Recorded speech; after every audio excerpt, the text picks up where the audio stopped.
welcome people of the World Wide Web. It is Cypher Sigma here, and it is the weekend. Obviously, we've already had the look what I did. I know what you did last summer, even on the Saturday. So on the Sunday, yes, I only got to see this on the Thursday. So the first day it was potentially out in the UK is Fantastic Four. We will put the poster up there. So anybody who doesn't know, because it's been publicised quite a lot, obviously this is the new reiteration of the Fantastic Four. Didn't realise, obviously it seems every 10 years. So the first one was 2005. I think the previous reboot one was 2015. And then obviously we have 2025. This comes from director Matt Shakman.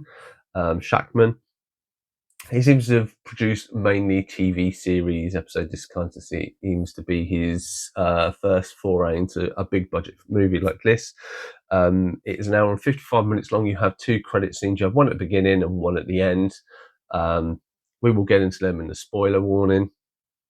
And the cast are basically, as we know, Pedro Pascal as Reed Richards, Vanessa Kirby as Sue Storm, Ebon Moss-Bachrach, if I pronounced it, as Ben Grimm, Joseph Quinn as Johnny Storm, and then we have Ralph F. Ineson as the voice of Galactus, Julia Garner as Shalla-Bal, the Silver Surfer, or this iteration of the Silver Surfer, and then we have some minor roles from Natasha Lyonne from American Pie. She plays Rachel Rosman, has a few scenes, and Paul Walter Holzer from obviously Cobra Kai, Richard Jewell and stuff like that. He is Harvey Elder, basically the mole man. And that is essentially the cast for this movie. The movie, if you've seen the story, essentially this is, they kind of skip a little bit through the origin story at the very beginning. Obviously, it tells them that they, this has been a 4-year process. This is them in their new world now. Galactus the Silver Surfer turns up, says, your world is soon for Galactus. They go into space, talk to him. It goes all wrong. Galactus comes to Earth, and then they try to defeat him. Just as a story, you kind of get it from the trailer. I'm not really spoiling anything, but yeah, let's stick the spoiler warning up and let's get into it. So this movie starts a little bit of a dynamic way. You have Reed going through the cupboards, trying to find some drugs. I think this is kind of trying to show his genius, but he's bumbling inside. In between this, Sue is in the toilet. Says, give me a few seconds, and then this is announces that she's pregnant. This was kind of spoiled in the toys and stuff anyway, and obviously this is Franklin Richards. Anybody who knows the comics knows all about this character, so I won't say anything about it yet. It's all great. They all seem positive. Reed then goes into, this is when the family found out. You see this all in the kind of trailer. Then you kind of have Reed panicking, and he kind of goes overboard on police in the city and watching out all the criminals and stuff like this. I'll probably say when it's the introduction of there is a montage of loads of villains that he kind of fights well. I think this is where John Malkovich's character was cut out. You get to see Mole Man, not seen it quite a lot. It's just kind of say like a montage of stuff at the very beginning. Is it the beginning, or is it just anyway? That just divided by when they go recap of them. Anyway, they have she's pregnant. Obviously, the panic starts going in overboard, as Reed normally does. Or he has everything he seems in control. Then the sky lights up with fire. The Silver Surfer comes down, basically says they are destined for destruction by Galactus. She flies off. Reed, they will discuss. They have been getting transmissions from space that they've been looking into as well. That'll come as a side plot. And essentially, Reed decides that no, we're not going to wait for Galactus to come to us. We're going to go to Galactus. They all get back in the ship that they destined, shoot up into space, have this like kind of connection ring. Reminds me very much of Star Wars. I don't know if anybody else thought this. They kind of travel fast as light, find where Galactus is, and then kind of or find a planet where they see the energy of the Surfer. The planet gets destroyed. This ship kind of comes out of it, and then he tractor beams them into it.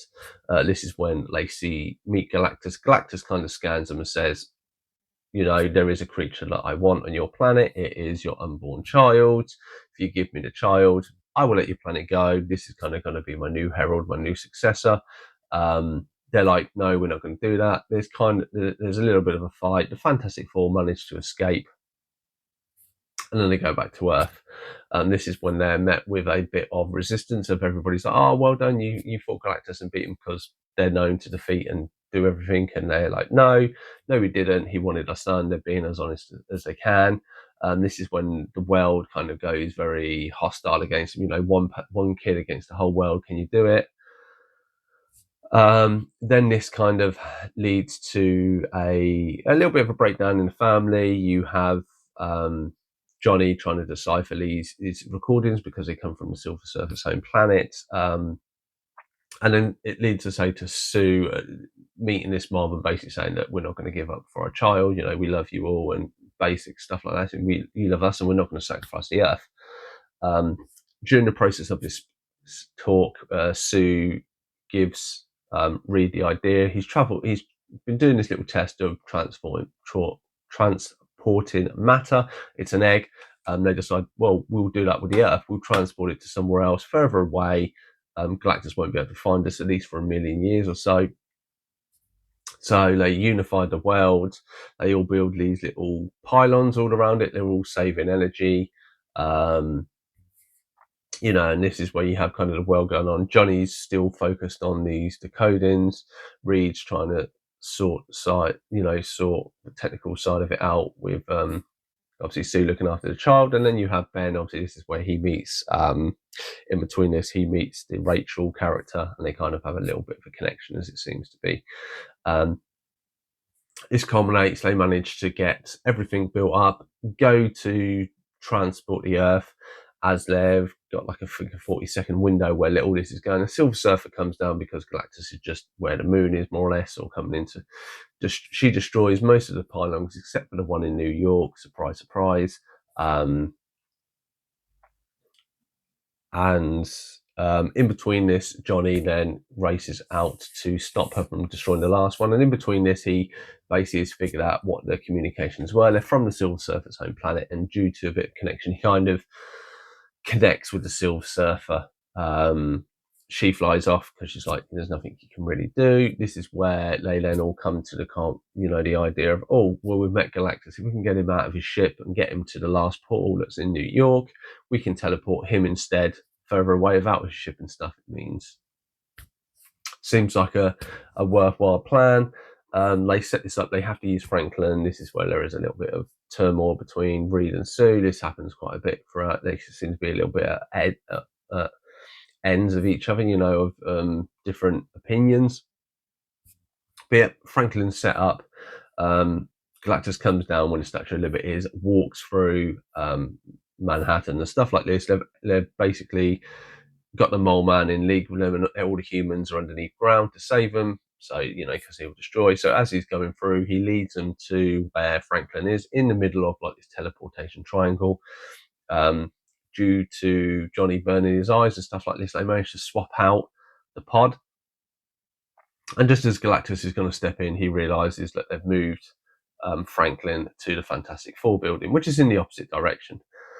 He goes to go off. This is where there's a frantic race to try and stop him. It doesn't happen. Galactus gets the kid, goes to walk away.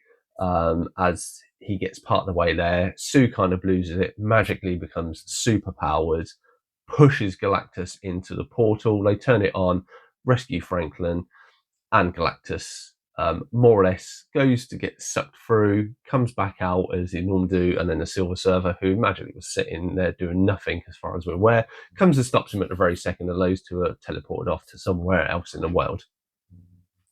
Sue drops down of exhaustion, dead.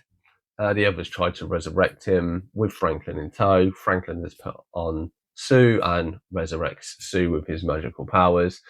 Any of the comic people know, it is. It's kind of given away that he's got kind of superpower or cosmic powers. The end, Fantastic Four, all great. And at merry way, the credits start rolling. Fast forward to the first credit, we roll forward 4 years. Franklin is having a book read to him by Sue. Sue gets up.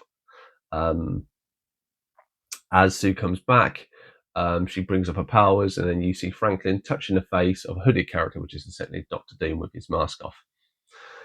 Should have been left for the last one, and then obviously at the very end, there's a cartoon that's going on, and then you have Herbie turn off the TV. Herbie was quite great in it. Only does little bits. But yeah, what did I think of the movie? So I thought this was a good movie. I don't think it was a great or a fantastic movie, and I rate it 6.3 out of 10. So I say it is a good movie. I'm not hating on it for that. You know, I think the cast in it, they work quite well. Johnny, I think, more shines for me in this, no pun intended. And stuff. Obviously, it is a standalone kind of Marvel movie, even though the Thunderbolts have seen their shit, but that's never explained. They have frequent scenes of Latveria and that missing, so I can only assume that Doctor Doom, or the Tony Stark Doctor Doom that we are getting, is from this reality. This reality is 828, which is based off Jack Kirby's birthday, who created the Fantastic Four, or created the look of Fantastic, because I'm sure Stan Lee will be, people want to add him into it. And yeah, I said it was an enjoyable story. I really enjoyed Herbie. I didn't think he would be that great. His cassette, and then he has this little cassette that comes out, and he's got one for home, and I thought that was very clever. You know, the way they designed stuff with the car, Herbie, certain bits of the world actually worked really well. It's a little bit strange because it's kind of dated. It's like the 60s or 70s or something, but then they have technology arrive in the future, and it is a little bit of a mismatch, but I suppose Reed's only had a few years there to kind of improve stuff. You know, I liked all the characters. I did think there were a few instances where Reed and Sue kind of have big-ish falling outs and stuff, and then they're very resolved quite easy. I mean, I think Sue was visually, and some of the stuff, she was really good. I didn't like when she goes out with Franklin and kind of calms the crowd. I don't know if it was how it was written, how it was acted. That just didn't seem as powerful and invoking as it should be. Whether it was me, and it's going to be one of those ones that's going to put people on there. You know, Fantastic Four have always been about family and sticking together, and they meet those kind of criteria as this film is. But there are certain scenes and certain events in this, as I say, that have the parents at odds with each other. You know, like Sue kind of running away, and you know, Reed always thinking the worst and stuff like this, which I suppose is more a realistic family dynamic. But the Fantastic Four are never really kind of, as far as I've read, and the Future Foundation, if you want to call it that, they're kind of more always the happy family, that whether they have agreements, it never kind of leads to a splitting of, like, from what I've read. And then maybe in the films, that's kind of, you know, in the previous ones, it's not always been, there's always been like, they will work out, they will try and get together. As I say, really enjoyed that. I didn't like the Rachel Brosnahan character. No, just, there wasn't enough of her to A, get a connection, B, even if she I don't know, just didn't feel like there was chemistry with her and Ben. The actors and stuff, how it is, maybe because he's CG, and how I don't know, it just, or maybe it's just me stereotyping her character, always comes across quite hostile, or really liked Paul Whitehauser as the mole man. He had some funny scenes later on. I feel it would have been nice to have him a bit more into it. As I say, the team are all round. Like, the dynamic is, even though Johnny's like after the women and a kind of, you know, always a showboat and stuff like this. And this, they're all seeing the scientists, they're all seeing level pegging. It kind of is a little bit more of maturing the whole family as one, even though there are elements there. You know, Franklin. Adding Franklin in and having that aspect of bringing Galactus to Earth, and then having Galactus then defeated, you know, it's under 2 hours, and you say, like, you know, within probably an hour and 30 is the whole story of Galactus, and how he doesn't seem necessarily as imposing. I know he's got a machine that destroys it and he comes to Earth and stuff. I don't know. For me, it did look impressive, but it was so short-lived. I feel like with Thanos, you kind of needed to build him up in one movie and then have him in another one. But it is what it is. Sue Storm being overpowered, I mean, what the hell was that all about? Like, they're all got their own powers, and she struggles to do stuff. So then magically, her child's in danger, and she can push somebody who can eat a planet. It far fetched. What it is, as I loved Herbie, um, and it was little points of Reed is the smartest person on the planet, and it's like when they swap out Franklin and they go, well, Galactus is coming from this direction, but the Baxter Building's back this way. If you know he's an all being and you've already seen him scan everybody, he's going to scan for Franklin. So why not hide him somewhere further the direction you want him to walk? Because literally he stops his foot and goes, Franklin's not there, Franklin's over here. If you'd literally put him behind the scanner, he would have taken that extra step, he would have clicked the thing on and probably got him. And it is just like, Reed is one of the 7 smartest people, I think, on the planet, as the comics portray him. In this, he's probably the smartest person on the planet. Simple thing of someone's going after an objective, they would go in a straight line because he's a being he can destroy whatever steps in his way. The animation I thought was quite good. I say that I like the space side of things. I think that worked really well. There was definitely, I think, some of the themes feel like they've taken inspiration from some of the 4 movies in like the space type and the kind of Galactus world. Not saying it's a bad thing. I quite like it. But yeah, that is my view and thoughts on the Fantastic Four. And obviously I would have returned the after credit scenes. I think you should have had Herbie and then Doctor Doom at the end. But you don't even see his face. It could have been anyone. But anyway, that has been my review of the Fantastic Four. Have you seen this movie? Let me know your thoughts and feelings in the comments down below. Otherwise, I shall see you in the next one.